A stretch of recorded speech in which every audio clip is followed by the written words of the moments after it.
Halo sahabat nonton, siapa nih yang penasaran dengan kelanjutan cerita di drama The Divorce Insurance? Yuk kita mulai aja dulu cerita kelanjutan episode terakhir ya. Pagi itu, Handul dan Kijun melaluinya dengan sarapan bersama. Mereka memakan makanan buatan Ibu Handul, yang kemarin itu dikirimkan kepada Handul. Sementara Debok dan Sojong tampaknya juga baik-baik saja.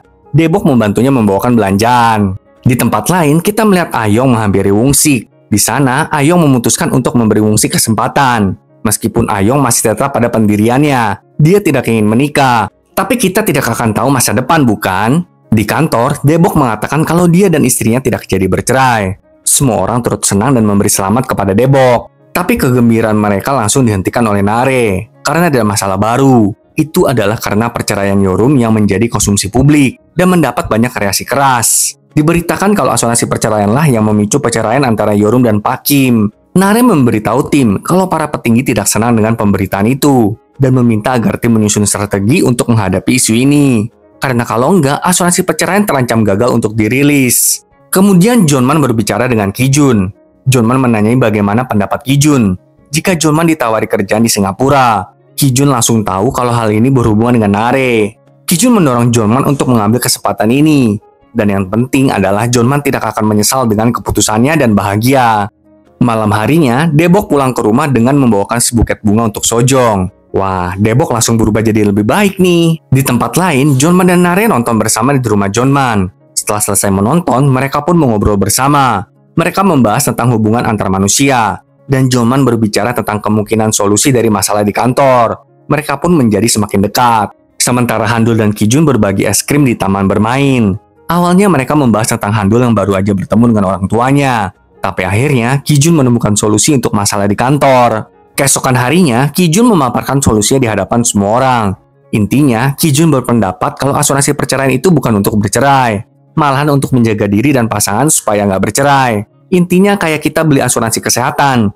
Masa iya kita mau sakit? Kan bukan itu tujuannya. Pendapat Kijun ini membuat mereka semua bersemangat, dan mereka pun bekerja keras untuk persiapan perilisan produk asuransi perceraian. Setelah beberapa hari kerja keras yang melelahkan, semua orang akhirnya selesai dengan bagiannya masing-masing, kecuali Handul, yang mengangkat topik seleksi resiko AI. Mereka pun segera mencari solusinya. Dan akhirnya, hari yang ditunggu-tunggu pun tiba. Kijun kembali ke kantor dan membawa berita kalau FSS memberi persetujuan mereka. Hal ini membuat seluruh tim lega. Mereka tinggal menunggu peluncuran resmi, yang akan diputuskan setelah rapat eksekutif. Setelah beberapa hari, kita melihat kalau asuransi perceraian akhirnya dapat dirilis secara resmi nih sahabat nonton. Selamat ya untuk tim asuransi perceraian.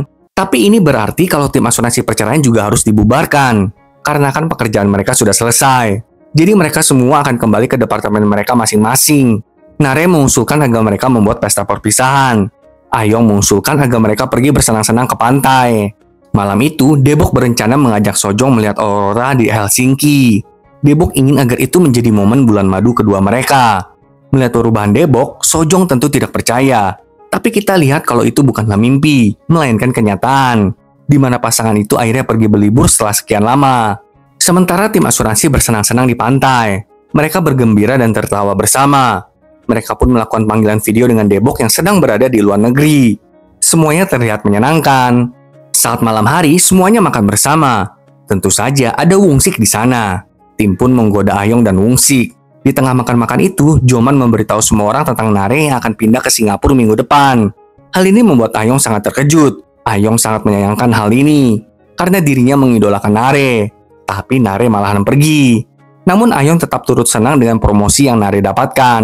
Setelah makan-makan itu, Jonman dan Nare pun berbicara berdua. Jonman akhirnya memberanikan diri untuk memberitahu Nare tentang jawabannya. Tapi Nare tertidur di bahu Jonman sebelum Jonman sempat mengatakan apapun. Sementara itu, Handul dan Kijun berjalan-jalan romantis di dermaga. Handul lalu membicarakan tentang api kembar. Dia ingin menemukan api kembarnya. Api kembar adalah kepercayaan tentang bagian lain dari jiwa kita. Intinya seseorang yang jiwanya hampir mirip dengan kita. Kijun lalu bertanya, apakah Handul udah berhasil menemukan api kembarnya? Tentu saja kita tahu apa jawabannya.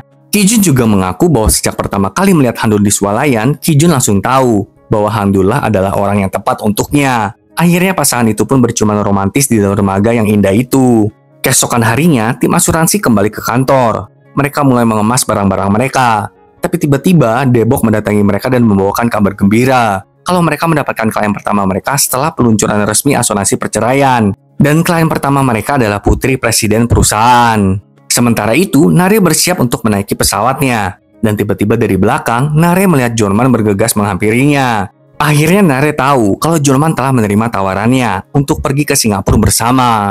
Melihat Jorman, Nare langsung diliputi oleh perasaan yang memuncak. Dan Nare pun mencium Jorman. Sebelum pergi, Jorman mencium Nare sekali lagi dengan penuh gairah. Saat asuransi perceraian benar-benar diluncurkan ke masyarakat umum, asuransi tersebut langsung menjadi hit. Dan kita melihat Kijun beserta Handul gembira dengan tanggapan publik yang positif. Keduanya kemudian mulai berjalan di taman dengan bahagia. Kemudian seluruh anggota tim asuransi berkumpul. Mereka melakukan penilaian risiko pertanyaan AI. Dan sekarang, semua orang tanpa terkecuali menanggapi pertanyaan AI tersebut secara positif. Diakhiri dengan semua orang mengatakan bahwa mereka bahagia sekarang. Drama ini berakhir di sini, sahabat tonton. Bukan drama yang wow banget, tapi drama ini mengingatkan kita kalau membuat pilihan itu benar-benar nggak bisa ngasal. Dan kebahagiaan bukanlah tujuan dari hidup. Kebahagiaan adalah proses dalam hidup. Terima kasih udah nonton bareng teman nonton kamu. Dan sampai jumpa di drama lainnya ya, sahabat tonton.